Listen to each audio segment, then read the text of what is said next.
Sup everyone, it's Draco Evolve. This is your weekly roundup of everything related to Manchester United news that you may or may not have missed this past week. This is episode 3, so let's jump straight in.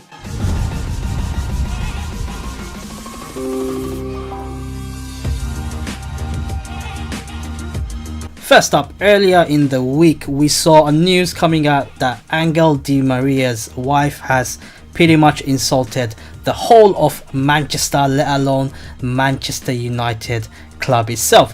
Obviously, Angel Di Maria had a horrible experience, you can say, at Manchester United, and this is what his wife has come out and said. I remember Angel coming up and saying, an offer from Manchester United has come in. Maybe we'll be a little more financially secure. She went on to say, we thought about it. I told him not a chance, he could go on his own. No, come on, let's go, he replied. There was a lot of money involved, and afterwards the Spanish were calling us money grabbers, and they were right. If you are working for a company and the competition comes along and offers to pay you double, you take it. I didn't want to go to Manchester because at that moment in time I was friends with Maradona, who was married to Aguero, and we flew from Madrid to his house in Manchester to pay him a visit for 2 or 3 days when Angel had a few days off at Real Madrid.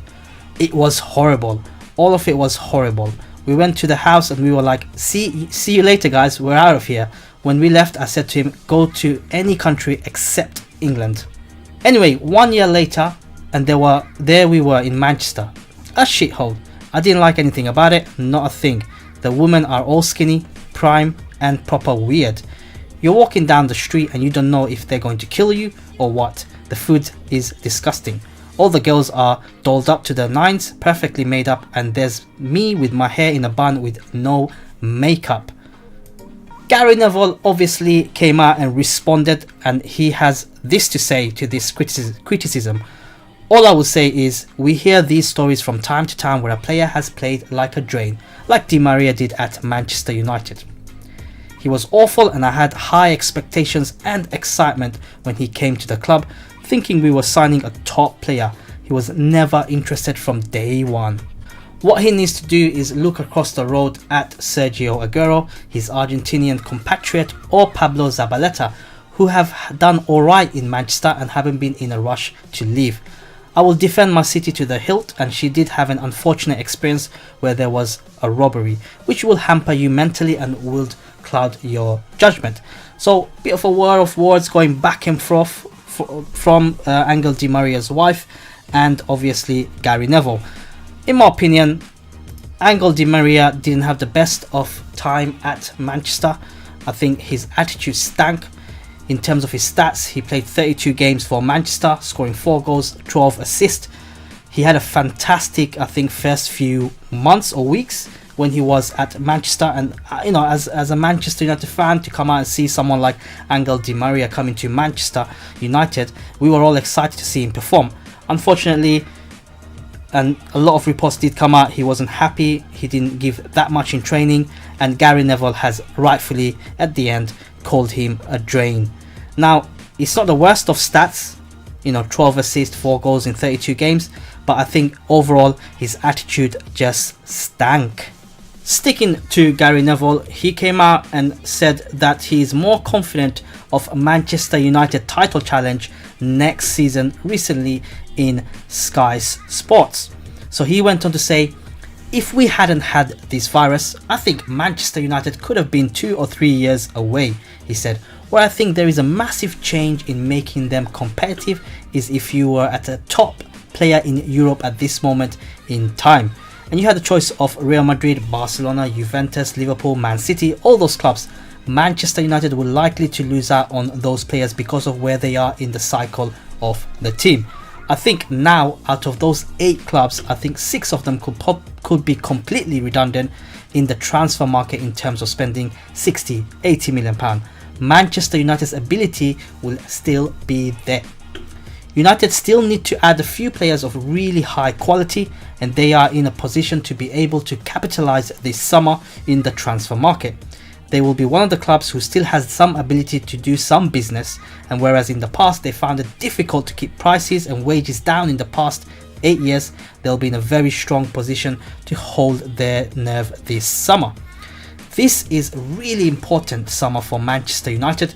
If football can get back in the next few weeks, Manchester United can get back to how they were pre-lockdown, starting to keep clean sheets, and the midfield looked like it was starting to tick, and getting goals out of that front three. You start looking at the glass being half full versus it being half empty, and being the 30 points or whatever off Liverpool, and the fact that they're a million miles away. So I don't know why it is, but I feel a little bit more confident in Manchester United's ability to challenge next season, just because of what's happened and the fact they started to play a lot better before this lockdown. So I think I have to echo the same words and the feeling of Gary Neville here. The last few months before the football cancellation, Manchester United was pleasing to the eyes. They were getting good results. We've beaten great teams along the way. We've had good results along the way. There is a shift in momentum. Players are starting to fire in all cylinders, keeping clean sheets, looking strong and strong at the back, and the midfield is starting to tick. It'll be very interesting to see how Paul Pogba can come and have a massive impact to the team at the same time as what Bruno Fernandes is doing for Manchester United. So this is why I feel same thing as Gary Neville, and I'm sure a lot of Manchester United fans out there feel that we are very confident going back into the season, especially with our injuries such as Marcus Rashford being able to come back into fitness along with Paul Pogba. In terms of the transfer window, obviously Manchester United have been linked to many players, but we are the only club, very few clubs can dish out that amount of money to prize top players away. We're in a good position to do that. So there you have it, guys. That's what Gary Neville had to say about Manchester United's confidence that they have given us and him in particular. Next bit of Manchester United news is Andreas Pereira has come out and said that the club is planning to resume training on May 18th. So this is what he has had to say. We had a meeting and were told that if everything is going well, we'll be back in training on May 18 in groups of 6. If that goes well, a week or two later we'll be able to train as a group. There will be 6 players training initially, and there won't be much contact between us. We'll still be separated and training in different parts of the pitch. Those precautions have to be followed. I don't know who will be in my group as of yet. So there you have it. Andre Pereira is coming out and confirming that Manchester United have held a meeting, obviously that included everyone at the club, that the resume of training is due for a projected May 18th 2020 deadline, which is just over 1 week. And to be frank, I think the country needs football back to get the morale going. We going back into training means that there are plans to resume the season hopefully very soon, as football is being dearly missed, and these sort of news coming out from Manchester United and other clubs we've seen slowly coming out and saying things like that, especially the Bundesliga. I think that is a very good step in the right direction to ease the lockdown, especially in the world of football. Obviously he went on to say that they will be training in groups of 6, so less contact, less human body contact, and that's the most important thing, is to stay safe. That's it. Final bit of Manchester United news that you may have missed this past week is Ole Gunnar coming out and saying that he's excited to see Paul Pogba and Bruno Fernandes playing together finally.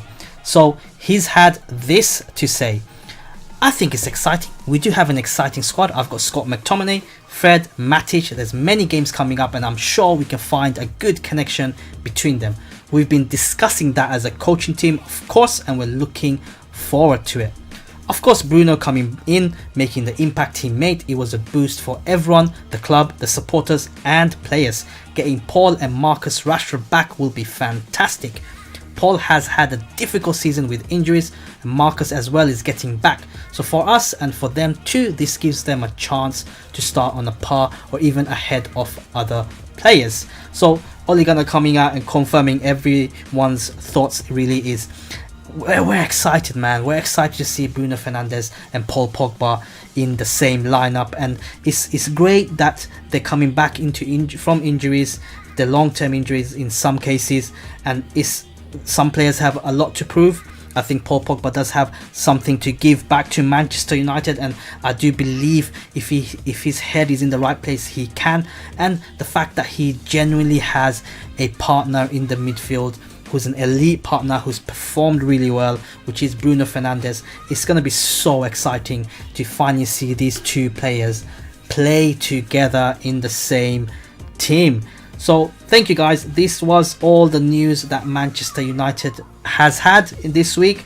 As always guys, this will be weekly, episodic, every week, probably Saturday or Sunday. I'll do this weekly to make you guys catch up on all the news that has happened in Manchester over this coming week. Let me know your thoughts in the comments below, and as always guys, I'll catch you guys in the next upload, and stay farafari.